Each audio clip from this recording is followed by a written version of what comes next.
All right, we can do this. We can do this. Yeah, All right. ready. Welcome to Plat Chat, episode 150. Wow. Another milestone. We're just cranking out we're cranking the milestones out. Handshakes all around. Yeah. Anyone want to say something special to commemorate this 150th episode? I actually do. I got something I want to say. I gotta say, guys, I really enjoy working with all of you on a regular basis. This is where Bren announces he's gone. Yeah. And I'm no, I just wanted to say that it's dope working with all of you on a regular basis, and I really enjoy it. So wholesome. Get this positivity out there. You make my life better, all of you, in every single way. Look at that. Bren gets sober for a week and appreciates us. True. You know, True. Oh, I love you too, Bren. I love you too, Bren. He just has to get the clouds out of his eyes now that he can see clearly. But this week for Overwatch League, like I feel like it was it as crazy as the week before? I don't know. I think. Do you want to start with Seoul Dynasty Vancouver Titans? Do you want to start at the beginning of the week and just work our way down? Like, Vancouver wins this. They looked good. I feel like this was more of like Seoul Dynasty kind of coming back to earth. Like, I think my personal take on it is that Seoul Dynasty were the only team in the play-ins to be playing the meta properly, which is why they looked good to us. And then when they came in, I think it's kind of weird, honestly, that the top 6 have actually all been really good in this meta. That's a little bit unusual, right? Like when you have a big meta change, normally one of the teams shits the bed. None of them have really shit the bed. So, is it unusual? Because I mean, it was last year. Yeah, but I feel like it's almost like a coin flip in terms of what teams you get that are good in a new meta, and maybe it's just the case that all of the teams came online. Do you want to credit the coaching staff? Because they're consistent. They're consistently maybe good. A little bit. Okay, yeah. I mean, Seoul's coaching staff, what's his name? KGB? KDG, I think, isn't it? I think he has admittedly done a ton with fresh talent this year. KDG, okay, so I was speaking to an unnamed coach. This is Hot Tub Rumors. Okay. We're fresh in the hot tub immediately in this episode. And it's how do you spend so much time in hot tubs? I don't know, maybe it's like a prune. He's a prune of a human. but I was speaking with people who have worked closely with KDG before, because KDG used to coach Snakes, which was I won't name this person. I worked with him on Snakes. They're a current coach in Owl. Oh wait, that's only one human being to exist on planet Earth. Yo, bro, my God. No, there's multiple people. I could have been talking to multiple people. Yeah. But you know, sources, bro. Sources. The point I'm making, my source who wishes to remain. Are you sure you want to say this? The source is to remain anonymous unless you have Wikipedia and fucking Google. Just that the KDG throughout the scene is rated incredibly highly, but we don't talk about him as an individual quite a lot, because a lot of coaches tend to stay behind the players are the faces of the league. The coaches are just kind of behind them, supporting him. So we don't really get a good idea of where teams are at. But I think this is very clear that KDG has done not only a fantastic job when he was managing the 2 separate rosters throughout the regular season. Yeah. Obviously went a bit tits up when Fisher left, but also done a fantastic job now in managing his team further into the playoffs and adapting really well. So we've got to give credits to that guy. Let's knight him. Well, I'm just saying, I think people saw him do 2 different rosters with like 12 players, which went up and down, etc. But I think people were just too quick to judge him, just like, this is not how you should coach a team. You shouldn't have 2 different lineups. But I think he's done a great job. People were praising it. I mean, people started. No. That was not the impression I got at all. I think a lot of people were negative on Seoul, saying that they shouldn't play with 2 different lineups. I was negative on Seoul for sure, but I felt like I was arguing against people quite a lot, with them saying that he was like, it was a good thing that they could swap in different play styles and stuff. I don't know. I think the community was pretty split on it. I think it was pretty split. I think as a coaching job, I think you got as much out of this team as you possibly could have.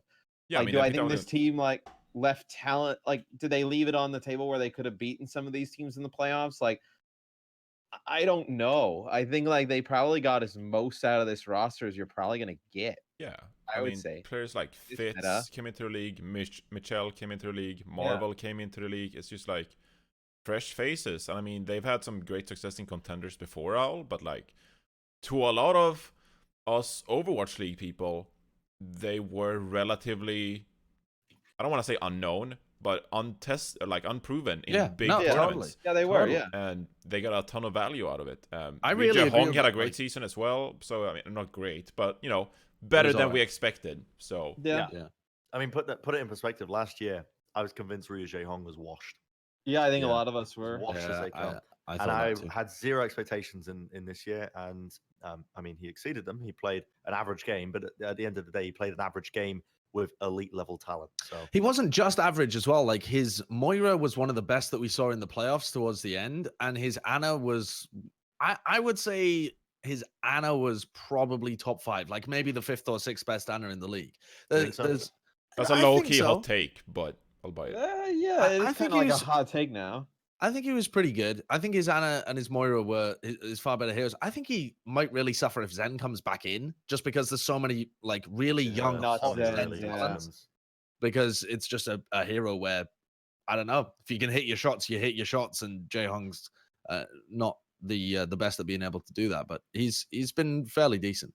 What do you guys think of Rod's hot take on Twitter that admittedly was horribly timed? He says that he didn't watch the very emotional Jae-Hong and Toby post-match interview, but he, I think, still holds that belief that that they are a bust, that the Seoul Dynasty should be blown up because this team should be kind of the Korean team. But yeah, I mean, I think that's the only argument you can make. Do you blow it up because you feel like you can get like some of the best talent anywhere moving forward?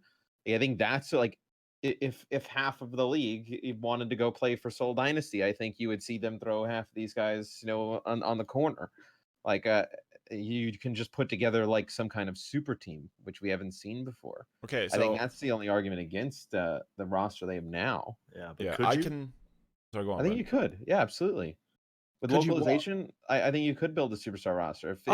How many free agents are they going to be next year? There's a bunch of people coming out of contenders, a bunch of people just turning 18 this year as well. We're going to want to stay agents. Home. Yeah, if Seoul really wanted to, and if they had infinite money, they could make a new super team this year that would be a bit like Vancouver coming into the league at the beginning of this year. But I don't know whether that would be good. Like, does Seoul want that kind of turnover? Well, is it good for the league too? Like, well, I don't think Seoul cares about the league. Is it good for Seoul? True. The league doesn't give a fuck. Well, actually, I should say Seoul doesn't care what the league. Yeah. Have you ever had a super team like? So I mean, obviously we've had super teams in Overwatch before, but we haven't really had a super team that has like kind of come together from 2 or 3 different teams to make one big super team, right? What would you consider the super teams we've had before? Well, like that triple shuffle between Rogue, that's what I would call a super team, though. That was the French players trying to make like a French super team. Sure, yeah, but I think that's the only thing that comes to my brain. I just wonder if that was like. Of course, the chat saying London Spitfire. Of course, that was G Super San and those bunch of like Kongdu players. I consider that more of a super team coming together than Rogue. Yes, I would consider that closer. Yeah. Globally, that was just like 2 dominant teams coming together to just like, holy shit, they're going to take over the world. Call of Duty, you would like see like super teams pop up like every year, and like it would pretty much be like 4 of the top 10 players that are on different teams just banding together. Right. Throw the fucking teamwork out the window. Who cares? Did it work in COD? Yeah. It worked in COD? It works for a period. And then somebody has to sacrifice part of their game to make the team work. Yeah. And usually that's the person who will then end up getting the blame by the other superstars on the team of like, well, he's just not making it work. And it's like, well, you're asking him to change his game completely. Like, and now I was going to say, because the 2 examples I can think of in actually 3, I guess now. Well, not really 3. I was going to say 3, including London. The 2 examples I can think of are in different games. Dota 2 is Team Secret, and in CS:GO was it? What was the French super team that was made? The French one. The French have had a bunch of different shuffles. They always shuffle. What's that one? FaZe was the classic CS:GO FaZe super was- team. Yeah, like Olaf and what they had Olaf Guardian. Did the FaZe one ever work out? It had limited success. Like they were good, but they never really realized their potential, and they had to make a bunch of roster moves. The exact same thing happened with Team Secret and Dota as well. They dominated for a little bit. They got to TI. They dropped. They just bottomed out.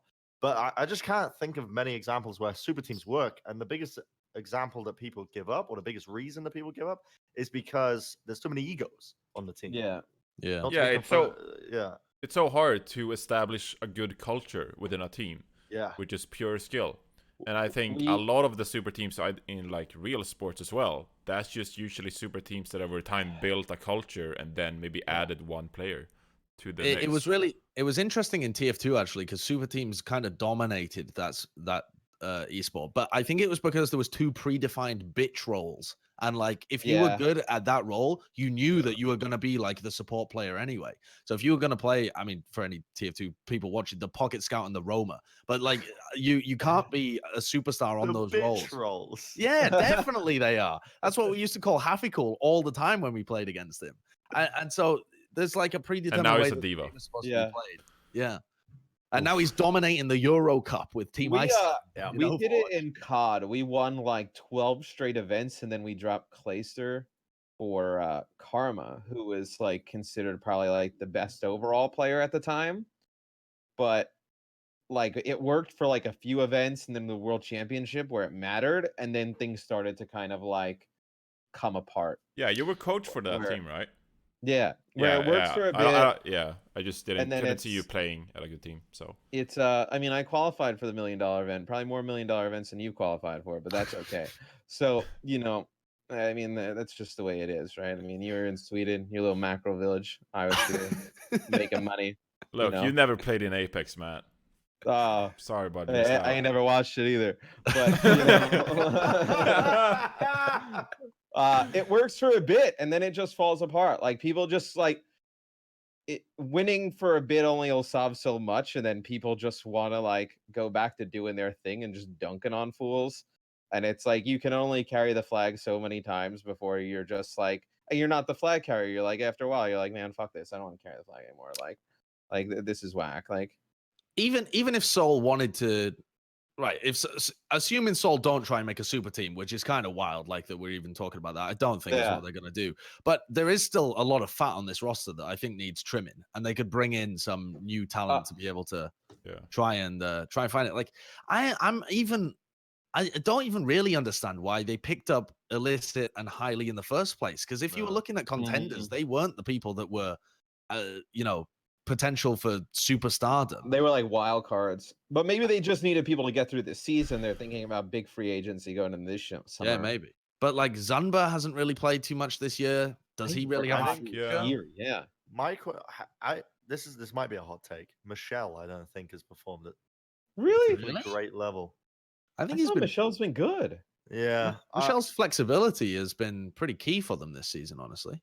Yeah. Well, that's gonna do a lot next year with the old 2-2 lock. But yeah, I just, in terms of diva players, I could think of better. Actually, no, I can't think of better diva players outside of the league. It's hard to think of diva players. Yeah. But it's just, well, it's also hard to judge a diva player's metric. Maybe I should think before I talk. You just said hot take, then you said something, and then you figured out that it was just didn't make any sense. I just think that if they were to make a super team, then you have to talk about the team culture once more. Because like, okay, are you gonna make a super team? Does that mean you're going to cut Toby and Ryu Jae-hong, who is like the soul of Seoul? No pun intended. Because then you'll have a brand new team, a fresh new team that sort of lacks identity. And can they live up to their reputation or like the pressure of playing for Seoul?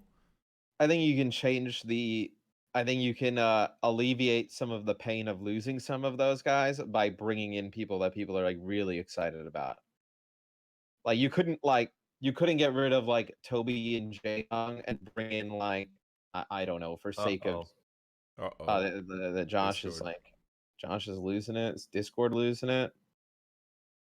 Discord's been on and off all day. Like, Yeah. What do you mean? I can still hear. I can still hear you guys. Fine. Yeah, like I can hear fine, but the cameras are off. Oh yeah, who cares? But I think you alleviate some of the pain from the fan base if, hey, we lost Jaehong, but we're bringing in Violet, right? I don't think you'd see there's no way too they many. I was using it as an way. example. I don't think Violet would leave, but I'm saying. No, but I'm saying there's no way that the fan base would accept that.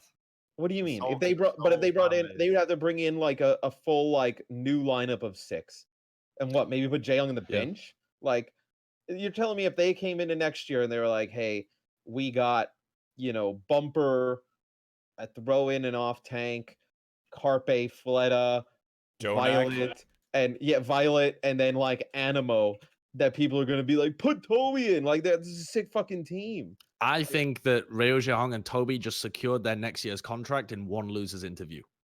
Yeah, probably. There's no way in hell. That's pretty. Yeah, but they can keep them on the team. They can keep them on the team. They don't have to start them though. Sure. But that's I think that whole system has just proven why players should care about losers interviews and the marketability of people, and in terms of securing contracts for next year. Everyone at the moment loves those motherfuckers and has remembered why they love them as well.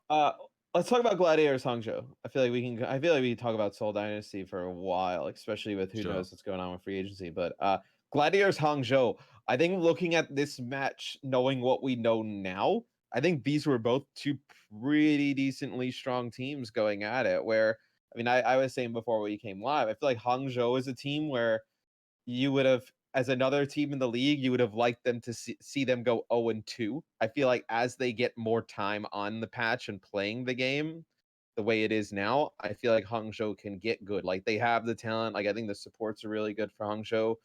I don't know if I necessarily agree with Doa. He's like, Ria is the best Sigma. I don't think I agree with that, but I think he's been solid.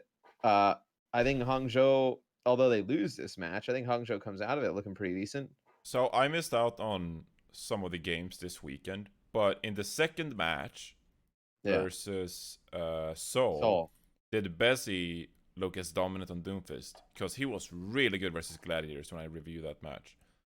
I don't think he was as dominant. He was good. He was, he wasn't bad. He heated up as it went on. All right. Because I felt he was one of the better parts about versus Gladiators. What did you say, Ben? His mechanics looked cleaner, I thought, watching it, compared to the Gladiators game. I don't know if it was just like your own bias when you're looking for a reason or reasoning, but like when I was looking at Bazzi's play against the Gladiators, it seemed a bit shaky, not as clean or elegant as like players like Haxel, but it looked better in that match against Seoul. Maybe I'm getting in my own head about it, but yeah, I had the same thought as well, where I was wondering whether I was even analyzing it correctly. One thing we can talk about the Gladiators. So remember last week we were talking about how we were sure if they're gonna have hydration play Sigma on sometimes, and how are they gonna like work Decay in. So it was actually really funny to watch them through the whole weekend. The first match against Hangzhou, they tried to mess around with it, right? Like they bring in Decay on some maps, hydration goes to the tank chair, whatnot. The series that I cast for the Gladiators, they didn't make a change at all. Void stayed in the whole time. Hydration was in as a damage dealer the whole time. We didn't see Decay at all. Yeah. I almost liked that. I think I liked the look they had against the Titans better than the one that they had against the Spark. Really? I think that was a better. Yeah, I don't think they should mess around with it. I think Hydration's a good Sigma, but I think they lose out on the Doomfist play. It's done now. Oh no, it's not done now. Sorry. No, it's not done. Yeah, I'm looking at the loss on Sunday, thinking, oh, they're out. They're not out. No, they're not. They were in winners. Yeah. Yes, you are correct about that. It's just our website is poo-poo. The Gladiators, I think, play the weirdest style out of anybody in the league. They really prioritize playing around Shore. They push really aggressive with the tank line, try and make big use out of playing aggressive with the Coalescence and with the Bongo Blossoms as well. I think it's a huge credit to Vancouver that they were able to adapt and beat them in that match, because I think the Gladiators, if you're not prepped for them, are going to eliminate teams like real fast. I'm a little concerned for Shock playing against the Gladiators. Surely not. No, I am. Because when they've had so long to prepare. But they came in. Yeah, I mean, as long as they've prepared for them, they should be all right. I mean, I don't think London was very good, but like, Yeah. They clowned on London. I'm not gonna say like, listen, I'm not gonna call you out too much, Josh. Listen, I know people hang off my every word. You'll be getting mentions in the DMs, stuff like that. But it's shock. We know they've got one of the best coaching staffs in the league. Yeah. And they've had multiple days to prepare. Yeah. For one team in particular, and they've got more game tape on that team. Yeah. Well, I would say that Shock are the expected winners of that match by a fairly decent shot, but I don't think Gladiators will go down easily. I mean, even when you adapt to them properly, like Vancouver did, they still managed to take a couple of games because all they need is somebody to pop off and suddenly. It's also just like the decisiveness of playing more aggressive. It'd be so much easier to go in and play and execute a game plan rather than if you're San Francisco and you're like, oh, we're gonna go in and counter their aggression. Yeah, I think that's a harder game plan to execute.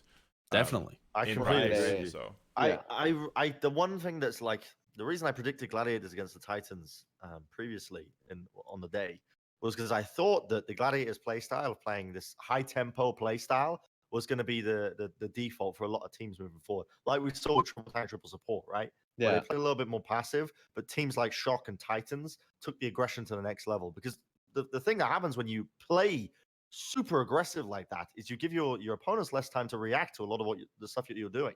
Yeah. Force them to play up to your level. They make more mistakes and stuff. They make more mistakes, stuff like that. So if you can play at a higher level than that, you're going to be succeeding in a lot of the team fights, which is why you saw Shock and Titans as the two most dominant teams at the time. I thought the same was going to happen with Gladiators, but it didn't end up happening. The Titans had some great kiting. They were fantastic at really sort of tempering the aggression. Yeah. Well, Friday's where all our brackets went to die. London, New York. As soon as I watched this series, I was like, man, I don't even have to tune in Saturday night. I know the shock of a dumpster in this London team. London, I mean, come on. Like defending champions, like at least look like you want to be there. It was pathetic. You know, like they may as well played via Wi-Fi from the airport. They were trying to get out of here so quick. I mean, it felt like they were just but credit. So coming out of that series, I wasn't sure whether New York was as good as they looked, just because I thought London looked really poor, and I was like, okay, probably every other team would have made London look like that. Obviously, we learned that changed later in the week, but I was really disappointed with London this weekend. I wanted them to put up a better fight than that. I think we all did. Champions, I mean, well, I mean, the way they lost to Bastion Symmetra was just. But I do wonder if we had such high expectations for London because they were the defending champions. But I mean, do we need to just consider the fact that last year was a bit of a fluke in terms of their run? I do wonder if they thought they could just turn it on whenever again and they would be fine. They've always been quite a mediocre team, and I mean they've always told themselves in their heads that they can turn it on when it gets right, when they need I think they were just surprised, just caught off guard, and they just got mentally boomed. I think Birdring should have been in the game, and if he isn't, then they lose 100% of the time because they're not prepped for it. I mean, did guard suck that bad? Doesn't matter. It's about your calling style, being with a player that you've played with for so long, like actually knowing what the guy's going to do, like having a game plan, scrimming with the dude. Yeah, I don't think guard's bad. I just think Birdring is mega good when he's in. Yeah. Okay. So what theoretically, right? A lot of people speculated that it was Birdring who mentally wasn't prepared to play in those games because he didn't feel good. Are you gonna force that guy to play? No, I'm gonna cut his ass and never pick him up again. No, I mean, I think you probably could have just maybe expanded the roster a little bit, like added a player. Seen it coming. I mean, Birdring wasn't in last season, halfway through the season, and he's been a fairly inconsistent player anyway. But, the fact that he's even been in the lineup the entire time is weird. Maybe they were pretty sure like guard was a good enough replacement, and maybe guard was just not performing as well. I think we're giving them too much credit. Honestly, the head coach that they picked up disappeared like a couple of months ago. I think this is just. Well, didn't they get rid of the coach before the playoff? Yeah, this is the what do they call it? Running the asylum. Who do they have? The inmates. The lunatic. Yeah, the inmates are running the asylum in London. You think so?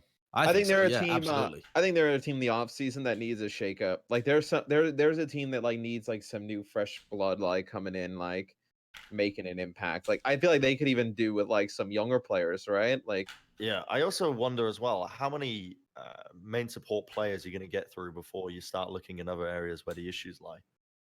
You know what I mean? right. They had closer, Nuss, Quartermain. Yeah. Then they I went mean, back to Nuss like halfway through the I weekend. know. I know. I mean, here's the thing. Badoson's play is perfectly fine. In fact, it's fantastic at times, and he's a caller for them. But maybe it's not the main supports that are the issue. Maybe it is Yeah. partly something to do with Badosan as well. Something with the team environment that just isn't working. If you got one of your main damage dealer players who's going out, Yeah. because he just doesn't want to play, presumably. But Right, here's but where all- Seoul Dynasty gets interesting too, though. Sorry, Josh. Is that It's all like good. if you're one of those 4 players on London, do you want to bank on another Korean player staying here and teaming with you, or be like, yo, why don't you just come with us to Seoul? Like, why don't you just get the fuck out and go to Seoul with us? Like, Yeah. The fact that they'll be living in Korea, I think, will be a big draw to people. But London have already won a championship and they've proven that they're capable of that. I think that in True. itself is a good enough draw. I think the players needed this season of losses and then to bomb out of playoffs to be fucking ready to be coached next season. Like, actually, these guys must have, I think, been very difficult to coach this year because they ran their way through the playoffs last year, kept the exact same team around, tried to implement a head coach, let him go before the playoffs, players benching themselves all over the place. I mean, Birdring's deleted his Twitter and started an Instagram and all of this shit and removed like pro gamer from his profile. Like the guy doesn't give off the vibes of somebody that wants to have another championship. But if they replace him and get a new coach and learn some humility, this team can win again. It's easier said than done though, because these are like 20-year-olds who've won a championship, and they think it will just change over time.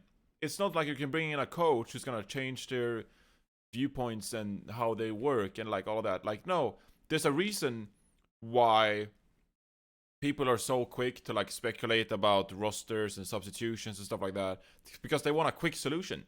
Like, no one wants the long-term solution of just bringing in a coach and like going through the hard work of being coached and change your mindset. It's like a bunch of other teams in the league do it. I think you're being too like optimistic. I don't when I look at this London Spitfire roster, I'm not going to be like, oh, they'll just accept a new coach coming in and they're gonna be a new team next year.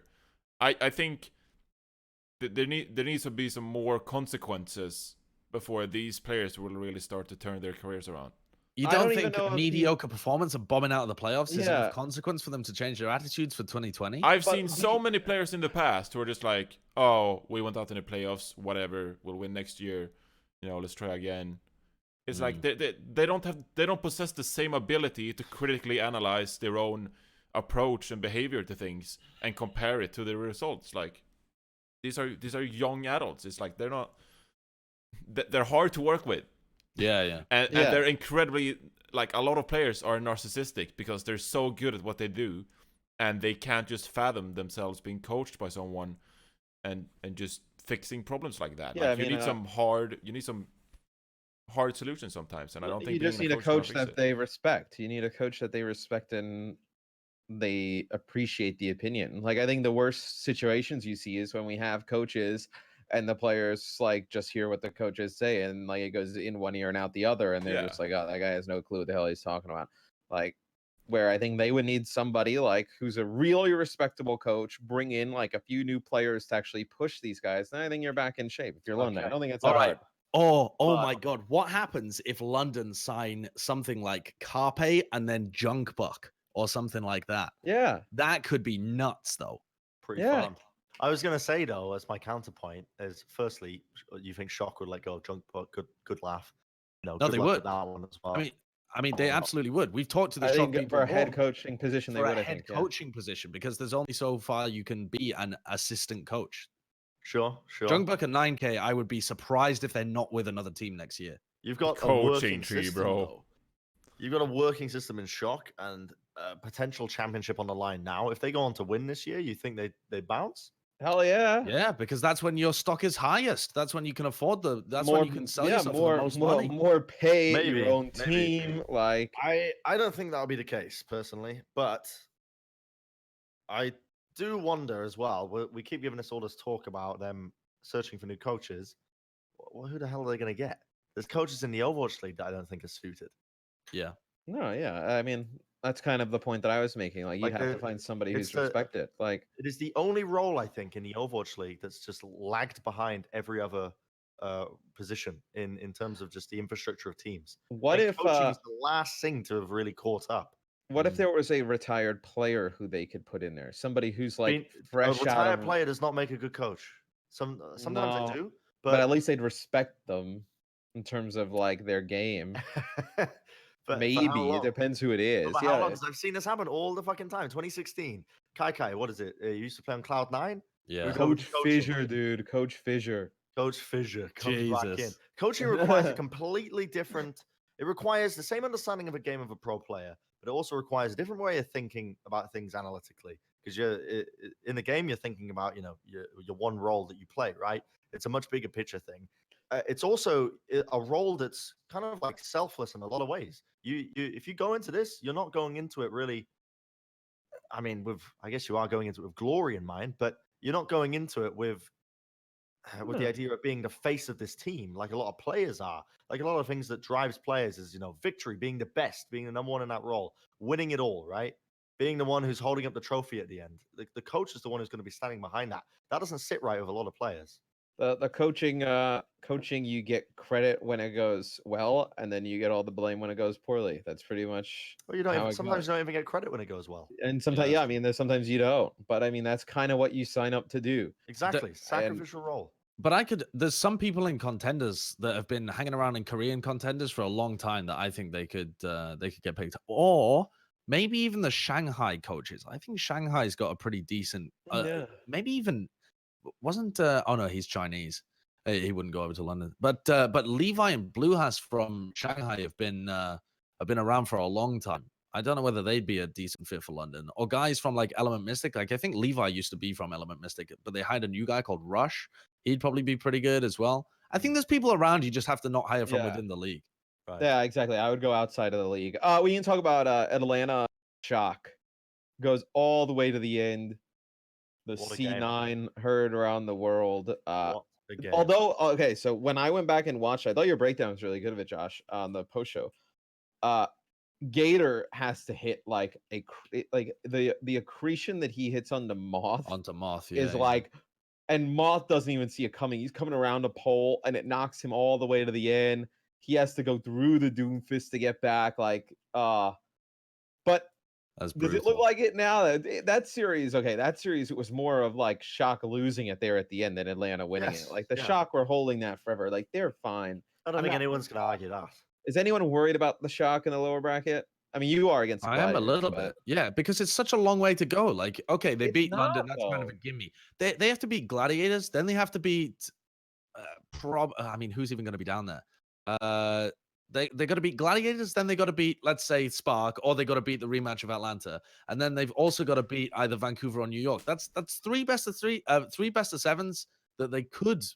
I see where you're coming from, but also just like I think the mentality of San Francisco doing a lower bracket run is just way different than going in there. It's like, oh, we're the favorites to win the entire thing. Now they're in the lower bracket. They got humiliated, and now they can go in and just let's run it back, boys. We're gonna go hard. Completely agree, Johnny. Not holding back. It's like I still think they're the favorites.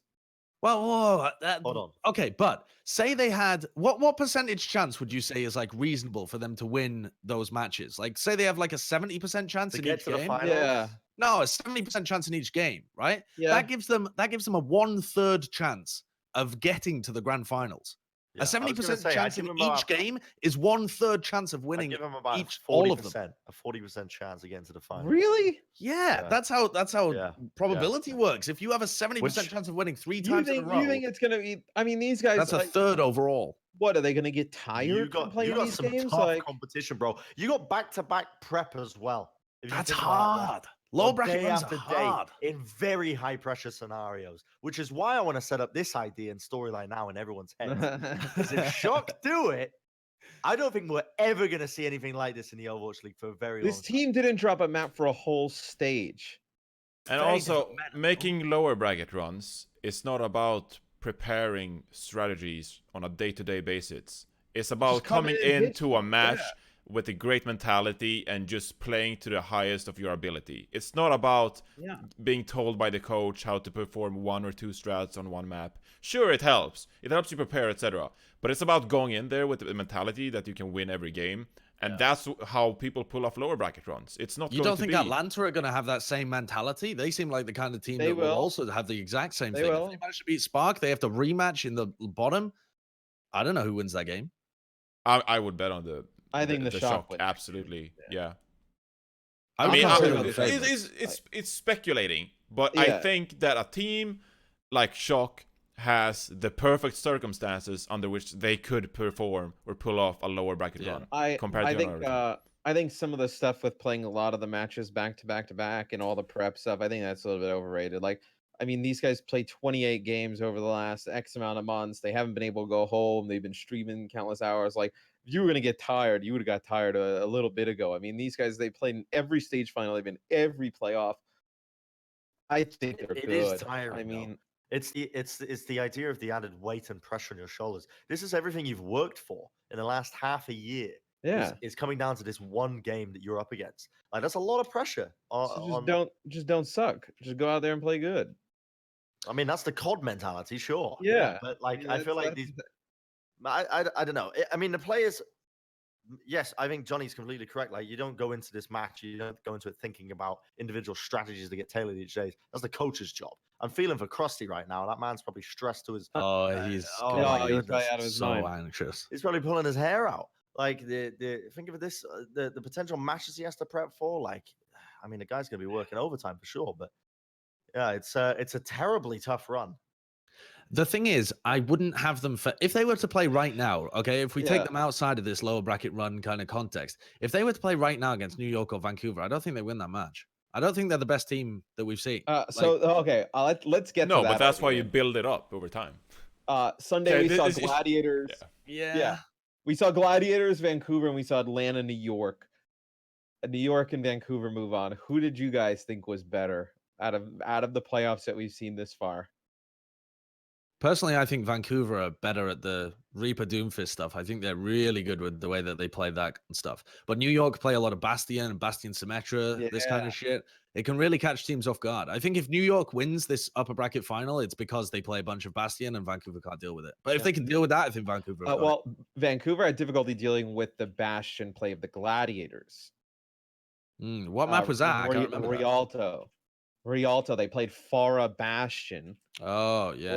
Like most of the map. And the Gladiators were able to take it. Like Vancouver couldn't get the payload in overtime even halfway across the bridge. Yeah, but that's going to be ancient come next weekend. Yeah, but does it not indicate that they have some kind of difficulty with that strat? Oh, of course it does. Of course it does. Vancouver tried running the Bastion back and it didn't work. Yeah, but I think, Johnny, you're onto something there. Some gold. We can the idea that the meta is going to be shifting without us even knowing it because we don't have the games to base it off of. Well, it's not even that. Just like when you prepare for your next match in esports, like 1 week to prepare for one match is a lot. Okay, so like, yeah, they probably have a weakness against Bastion, but they're not going to come in there clueless, and so I think it's going to play out entirely differently. Even if they probably, have shown weakness against Bastion. Do you think New York doesn't like running? Well, I don't want to say don't like running because we've seen them run it, but they don't like playing the Reaper Doom because they don't feel like they have like a top tier Doom. Like, where do you think like Libero, like out of the teams that were in the winner bracket that day, he didn't look that bad. Hacksaw, Libero, Hydration, and Erster. Like, where would you put Libero in terms of those Doom? I keep saying this point on the Watchpoint show, but I used to be of the opinion that the damage dealers were like the most important part of that system of working as comp. I don't think that's the case. I think it's the tanks these days, just the more games I've watched. So I don't think it's that important that you have. Libero was clutch though. Libero had some moments where he was super clutch. On King's Row, he won them that map. And the fact that Sigma pumps out so much damage in the tank role, like I had a bunch of games this weekend, like maps that I was looking at, like the stats after, like in between the commercial breaks, and both Sigmas lead the teams in damage by like 5% plus, little which is bug like of a chip ton. damage though, you know. Yeah, but that's that annoying like forest splash damage, Junkrat splash damage going through chokes. Like it's annoying, and because he can play on his own shield and the kinetic grasp, he can just like sit on off angles and just yeah, your camera died for a sec. So did yours. It's been happening all podcasts. Just go on. Wasn't mine, it was yours. Yo, we are real podcasts now. We don't even need cameras. I think Sigma enables like a lot in terms of not having to rely on the damage dealers to get things done. Yeah, New York are looking retooled though. This really feels like a new New York. It's they're clutch, they're prepared, they're doing well in playoffs. Remember when New York was really good when they played Sabiel B on Sombra and then they took him out to play Mecha again? That boggles my mind that they did that. And then they got pooed on and then they put him in a closet and they're like, okay, we know he's pretty good still. And now they've like Sabiel B is so huge for this team. Like wheeled him out. Like on a like we know how we talk about guys who like give everybody confidence and like just like increase the performance of the team, like no matter what. That team just looks like a way different team when he's on the stage with them. Like they just look way more comfortable playing with Sabiel B than they pretty much ever did with everybody else. And it's also what I mentioned on the last podcast. It's just like I think the meta suits them way better than Stage 4 ever did. And so like here you go. Have fun in playoffs. Which I'm surprised Meko has looked as good on the Sigma as he has. Well, it's not super hard to play Sigma either. No, you just deal a bunch of damage. Like we've seen him play Roadhog, and his Roadhog's good, but throw the hook at the ball, bring him back. You walk around, vape. You're in a good spot. Like we never really seen him play Zarya because they've always had Nene on the role. So really, we just seen him in the Overwatch League play a ton of Diva, but he's looked pretty good on the Sigma role. Yeah. I mean, it's not like you have to track like a Zarya either. You just kind of aim and just like... No, I feel like the accretions though are huge though. Like landing those stuns like constantly, like being able to like load up. Dude, you're throwing a rock, dude. Yeah, it's still pretty. Like I'm gonna be real. It's like I think there's a high skill cap with Sigma. Oh yeah, of course there is. I'm just saying, understanding when you need to be aggressive, when you need to be defensive with your team as well, when to be taking off angles. Because I mean that's what Gator does incredibly well. Is he knows the right timings of when to play like a bit of a say a bit of a bot. He's not really playing like a bot. He's playing quite smartly, but it's taking the off angles like Divas used to do in Goats. Yeah. It's one of those heroes, I think, where if you want to be an average Sigma at a pro player level, I think it's one of the easier heroes to do that with. But like the skill cap is incredibly high for players that are super good. But I think we're kind of walking down the wrong path here because New York's tank line were always really reasonably good individually on like the Orisa and the Hog and this kind of stuff. They just couldn't play the comps properly. Like in Stage 4, they were just all over the place, just not following up on damage at the right time, not going aggressive at the right time, this kind of shit. I don't know whether they've got somebody different calling now that Sabiobi's in. It seems to be a very Reaper-centric meta, but it's like a flanking Reaper, right? So it's a bit more like Tracer, like you're trying to get into the backlines. And I think Sabiobi, just to speculate a bit, is probably calling a lot more of the timings of engagements, whereas previously perhaps that was on the tanks. That something big has shifted in this team. Something internal, and I don't know what it is, but it might be a coach that's either stepped up or dropped down and let somebody else take role, or it might be the calling structure. There's something different about this New York underdog mentality, bro. Wizard Young, dude. They brought back Wizard for the playoffs. Underdog mentality. I'm telling you, dude. Just like maybe people overrating you or like underrating you. It's just love it. I mean, that happened. Play a part in it, right? You got zero. Everyone has you going out in the first round of your brackets. Like, that's such a mentality. It's a cycle, dude. It's a cycle. We didn't even consider having them moving on. I mean, they were 0-2, they were out. I mean, we had them losing to Hangzhou. Like, it was bad. Okay, so this week we'll know our finals this week, but let's do some early predictions here. Atlanta, Hangzhou. Atlanta, Hangzhou. I want to say Atlanta, but I don't know. Same. I think Hangzhou takes this. I think I think Atlanta are looking really creative. I think the most creative team in the bracket, playing a bunch of Ashe and the Junkrat, Symmetra, and this kind of stuff. I think everyone's going to say Atlanta because they beat Shock, and everyone just assumes that Shock are a fantastic team. But Spark are looking pretty adaptable, and I don't know whether Atlanta's heads are in the right place. As much as I was saying earlier, they'll have a lower bracket mentality. I think they might think like they already won by getting here and beating the Shock. Yeah, well, I agree with that. It was in Babybay's interview. He straight up said, like, we've already made it this far, is what I said. I think the question was kind of tailored towards like, oh, you know, you guys looking towards the finals, and Babybay was saying, wow, you know, we're all just so pleased to have made it this far, everything else. And it's kind of like I distinctly remember it because Semler, it threw back to Semler, and he immediately started calling them out, saying, no, you're in it to win it. Like, you should have that mentality. But that also might just be Babybay dealing with the loser's interview, you know, right? Like, he's been eliminated from the lower bracket. You know, he's just been knocked down to the lower bracket. He's on camera, and he's like, well, we actually feel fairly good.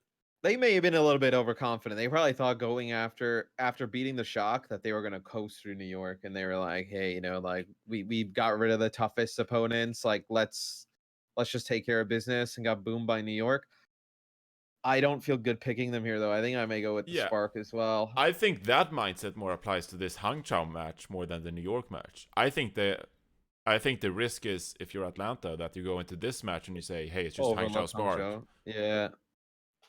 To be fair, I don't want to sell them short, but I mean, I think Hangzhou are in a better position to win this match.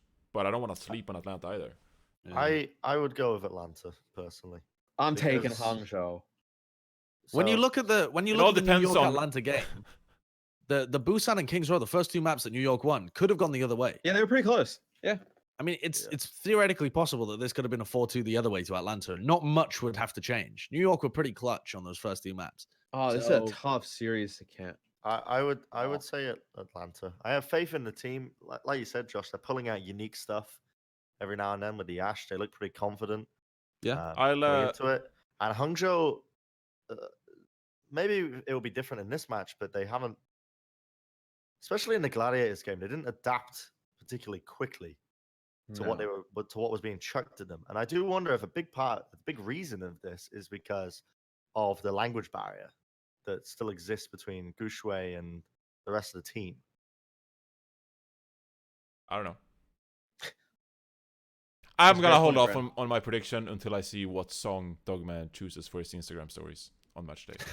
Okay, because I think that determines a lot what kind of mentality he's in. Gladiators Shock.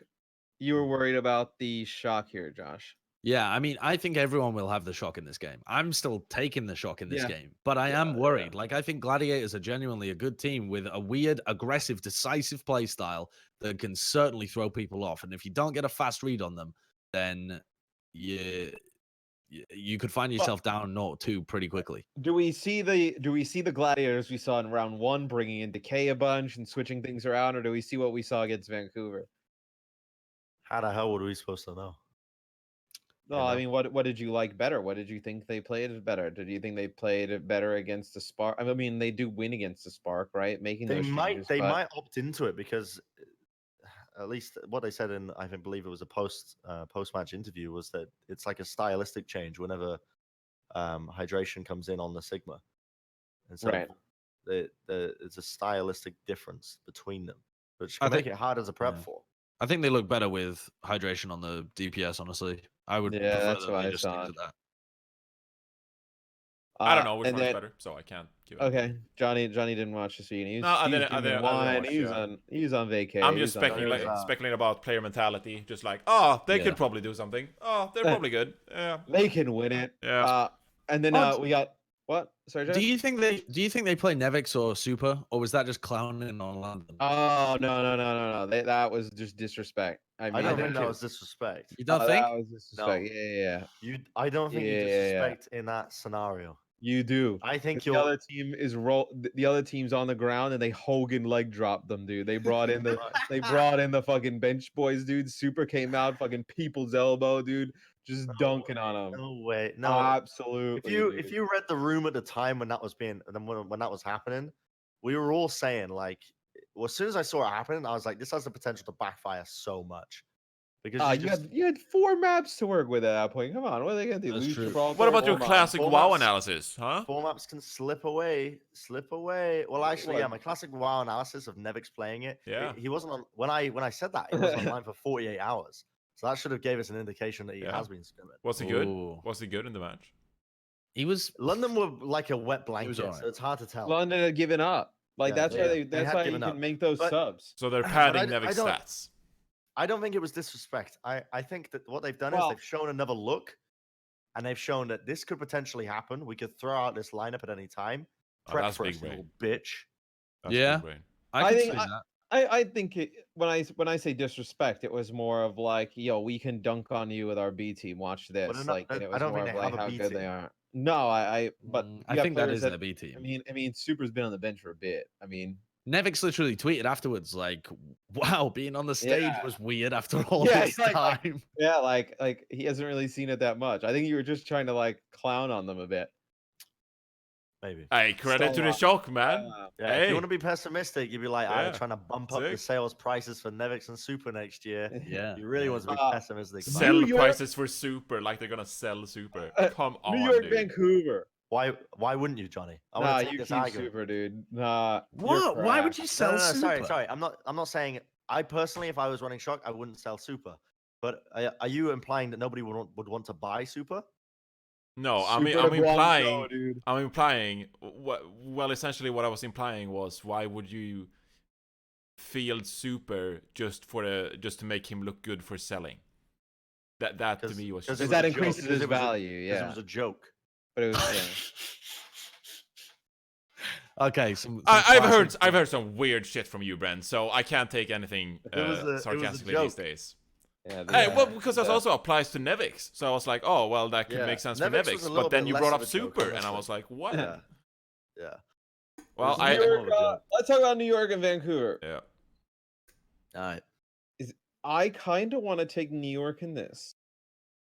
I think there'd be something that would be kind of funny about how they were the overwhelming favorites last year, then bombed out. They came into this postseason with a losing record in stage 4, then just turned around and pulled a London and just won. Maybe they Yeah. just needed pressure off of their backs in a way. Like I could see that. like, and they're playing really loose right now. But I mean, looking at this series, Vancouver has everything to lose in this matchup. Vancouver has been great all year long. You know, they had 2 MVP candidates this year. New York had 0. Like, you had a tremendous regular season record. You're playing against a team who was 3-4 in stage 4. Like, New York can come in and play loose, and I just got a weird feeling about it.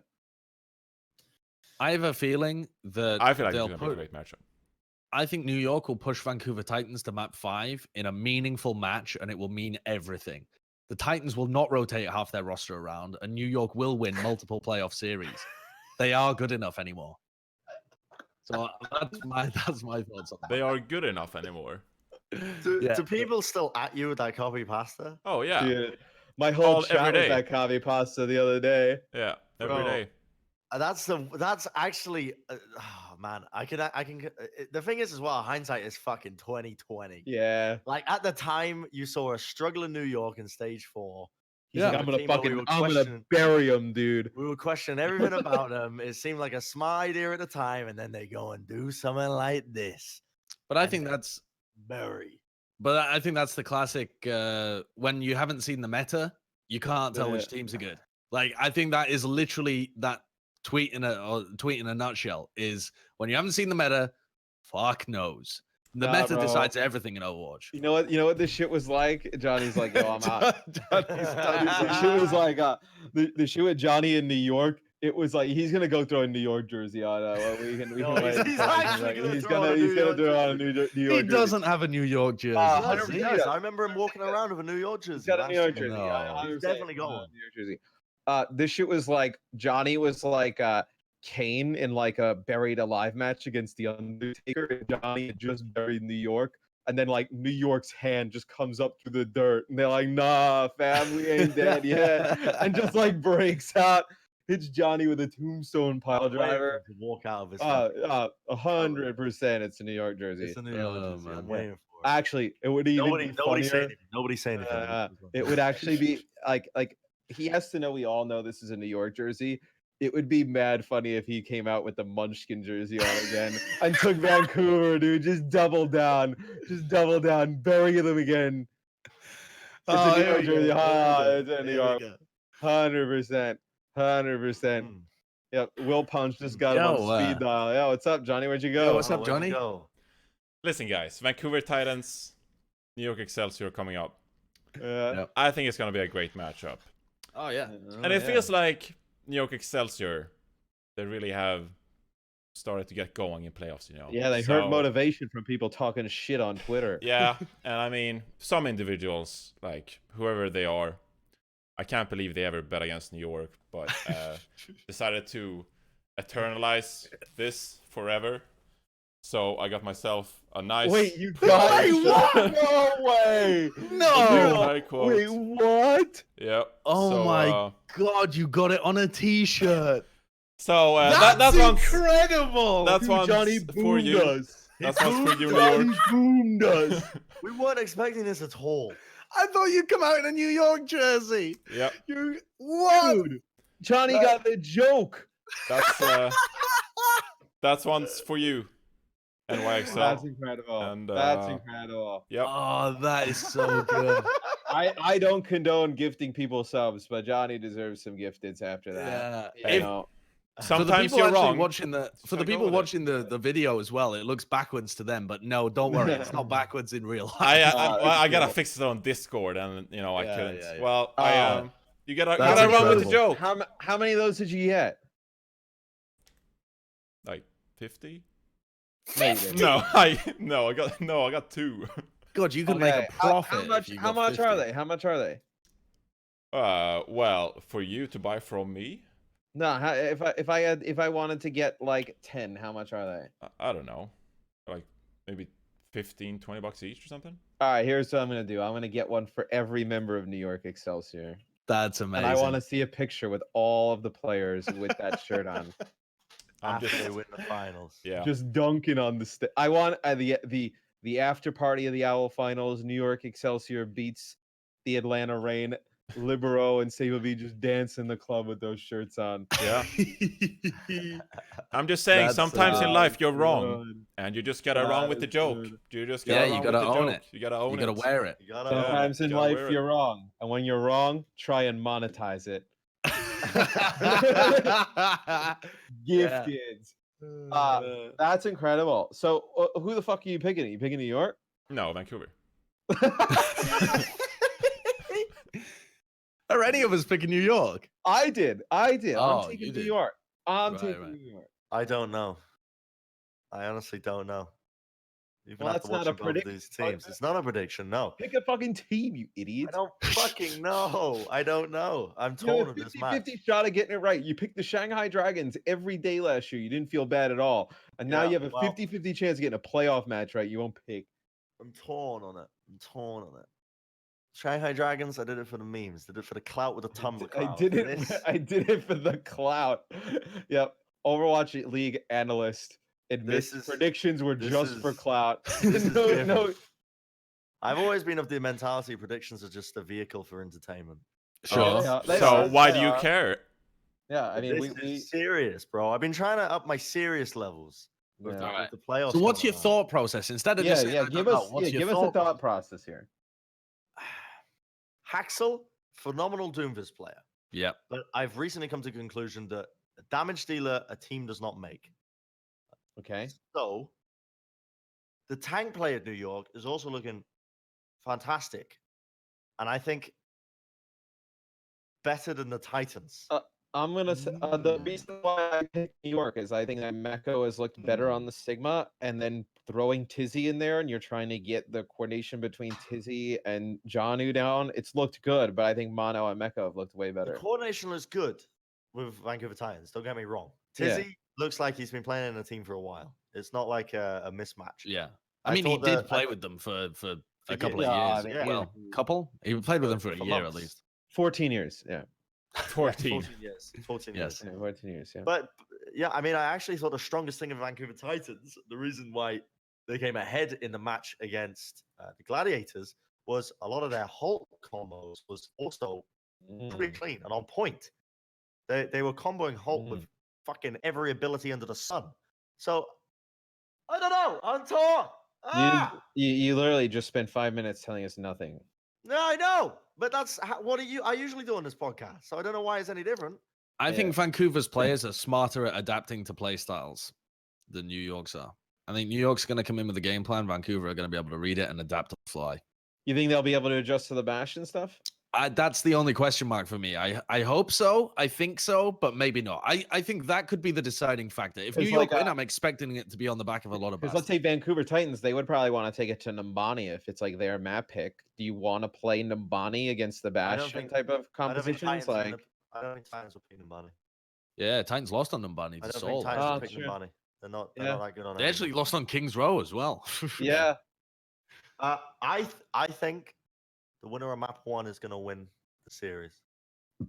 And who do I have for winning map 1? You guys actually making me lean New York now. I think Vancouver Titans are going to win map 1. Okay. Why? So I think Titans are going to win the series. You just said two big things there. The winner of map 1 will win the series. That needs a Y attached to it. And that it's Vancouver. That needs a Y as well. Because you get such a huge advantage. Because the map pool is quite limited anyway, in terms of you've got different game types, right? It's not like CSGO where you've got a map pool of 10 maps and the general flow of the game doesn't change that much. In Overwatch, you've got 4 different game types, which means that the map pool is limited even in those game types alone. So winning the first map, I think the loser's pick, you don't get as big as an advantage as you do in other games, like you do in Overwatch. But in Overwatch, if you're playing 3 maps. Yes, if you're playing a strategy like this Bastion stuff, which like excels on a lot of maps more than others, and you have the map pick, sure, that makes an impact. You pick that, and then you win that map, but you're still 1-1, and you're even. And then all you need is a C9 at the end, and you win a series. I think the reason we're seeing like so many teams winning the entire series off the back of the initial control map is Monty mentioned this on Watchpoint. Is because control is the first repeating game type that we see. So generally speaking, if you're better on control, you're more likely to close out the series as well from that. But also control. What the winner of a control is really who's great at taking the initial neutral fight and who has the better ult economy across the board. Now, I think New York are fantastic at that in terms of their ult economy, but in terms of the neutral fight, I think the team with the better individually skilled players is the Titans. So I'd expect them to come out on top on the control map. To give you some stats about this as well, Vancouver Titans have won all 4 of the control maps they've played in their series. They won the first one, won the repeat. NYXL won both of them against London, but they lost the repeated control map, Lijiang Tower, against to Atlanta. They lost it 2-0. Shit, real analysis, PogChamp. I'll repeat a stat as well that I learned from. I learned. I literally just looked at each match that was played over the playoffs in last week. Out of the 8 playoff matches that were played, 7 of them, the team that took the first map went on to win the series. Yeah. 7 of them. The only one where that wasn't the case was the Gladiators hung just back right at the start of the week. It's a massive advantage taking the initial map, just in terms of momentum, in terms of the mental game, the fact that it's the first repeat in game mode, and it just showcases that you are kind of better at taking those neutral fights and cleaner with your ult economy. All right, let's predict what we'll see in the grand finals. So do you think, I guess the best way to go about this would be, do you think that this match between Vancouver and New York will get a rematch regardless of who wins or loses? So you're essentially saying, will Shock beat any? No, wait. Well, will Shock beat any of those? Do you think Shock runs the table and beats one of these 2 teams and makes it back? Or do you think the loser of this match wins the loser final and we get a rematch? I want to say that Shock will.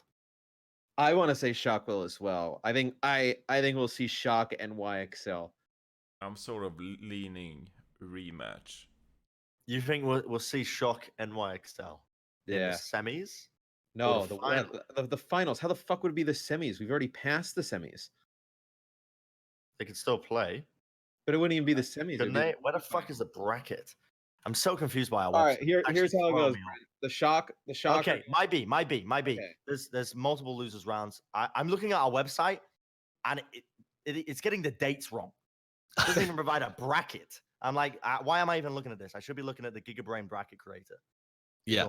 Or Over.gg has everything. Yeah. What do you think, Josh? I'm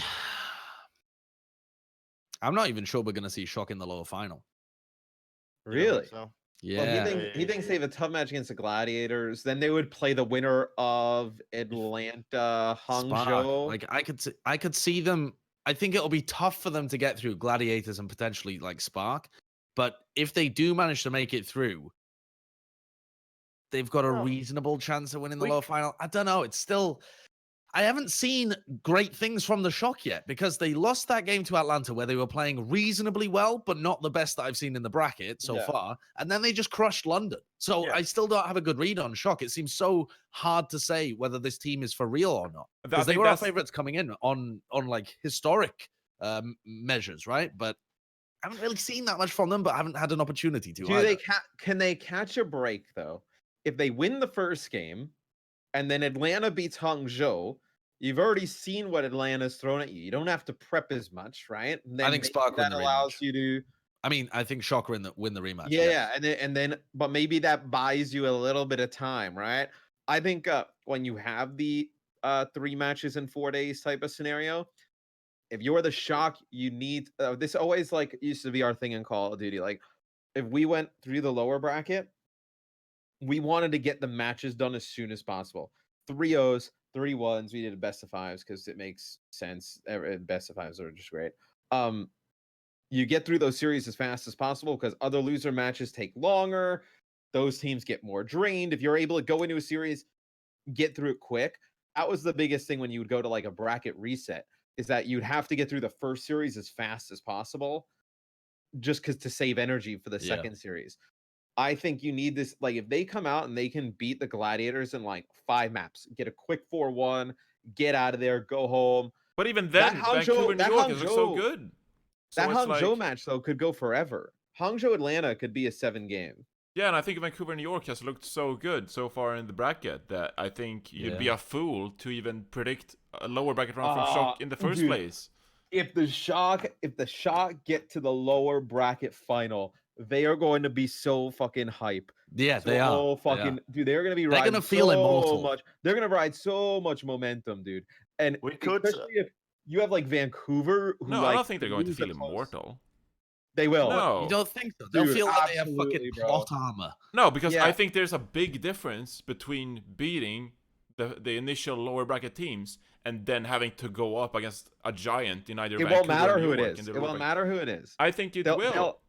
It's going to be a different mentality going into that matchup because it's going to be a vastly different. They're going to be so. Do you know Super? He's going to be so fucking mentally just. Yeah, but he's going to be on the bench. Going to be the whole team's not going to be on another one. No, they're going to play Nevix and Super, dude. They're going to play Nevix and Super. The whole team is going to be on another level if they make it. You said, Matt, that there wouldn't be a semis, but I was just you threw me off. There is a loser semi. Yes, there is a losers finals. Yes. So Shock could play New York if New York ended up losing to the Titans. Yes, in the lower bracket final. In the lower bracket final, yeah. And I think Vancouver wins that one. Yeah. I think you can't predict Shock against that. All right, we need. I'm with Josh on this. Everybody to pick a finals matchup right now. We'll start with finals matchup right now. Vancouver, New York is the most logical choice. I think Shock Titans. Yo, that'd be fucking hype. That would be so good. Shock out of lower bracket. Lower bracket run against their fucking rivals, the Vancouver Titans, bro. How sick would that be? I want to see New York Shock, last year's MVP versus this year's MVP. Woo! One fucking game.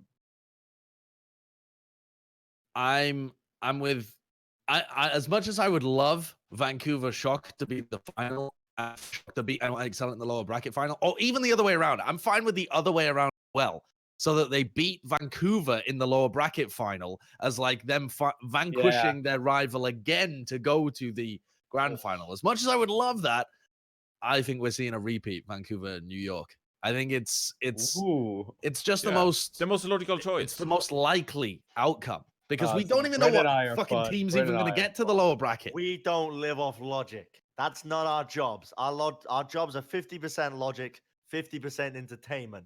The storyline dictates And that that's Shock must go on a run. And that's why me and that's why Sideshow what has happened. you and Matt All here. right. Well, let's say this. If there was one team, that made a run, let's not even call it the finals, but if there was a team outside of those three to make a run, who do you think it would be? Spark. I think it would be Spark. I think Spark have made smart in-game adaptations against Gladiators and Seoul, but they got caught off guard by Gladiators. They won't get caught off guard by Gladiators again. If they manage to beat Atlanta, if they go up against Gladiators, they'll beat them. If they go up against Shock, I think there's a good chance that That's they could 50-50, beat I think. Yeah. I don't think Atlanta are in a position where I would predict them to go on a run. I don't think Gladiators are either. I think Gladiators are getting figured out. But I think Spark have the necessary wits about them to go on a run. But now you're putting the underdog mentality on Atlanta again because you're saying they're going to lose and then they're going to be good and then they're going to make a run. That's great for them. It's great for them. I think Spark would be like my if it was like if somebody were to get upset like the loser final like had the Spark in it, like that would be the one team I could see making that type of run. Would be Hangzhou to get to at least the loser final. I don't think they would get to the grand final, but I can't see it happening. I mean, honestly, I think if the Shock lose, I think it pretty much guarantees a Titans NYXL rematch. Maybe the reason I can't see it YXL happen is because I'm blinded by the idea of a low bracket run. I want it to happen so much that I don't want to predict because I'm scarred, bro. I'm scarred. And then next week, I guess we do a recap show, and then I don't know if we would do a finals preview because I think we're gonna save that for the live show, right? Yeah. Which we're gonna take the shit on the road with our floppy webcams, knocking in and out. The hells, production value through the roof. We don't know yet. Don't know what that was. Yeah, I don't know what the Bren was trying to do, but it'll be lit. It is going to be lit. It's going to be the Plat heads. It's not even going to be Plat heads. We've somehow managed to get Golden Boy involved. We're going to drag him in. So now the average IQ is going to be even lower. He said Dwayne told him don't do it. Don't do it. It's a trap. Don't lower yourself. Don't lower yourself. But we roped him into it. So it's going to be. I don't even know how the hell that format is even going to work. No, I Golden think Boy's going. Golden Boy's going to be the moderator of us.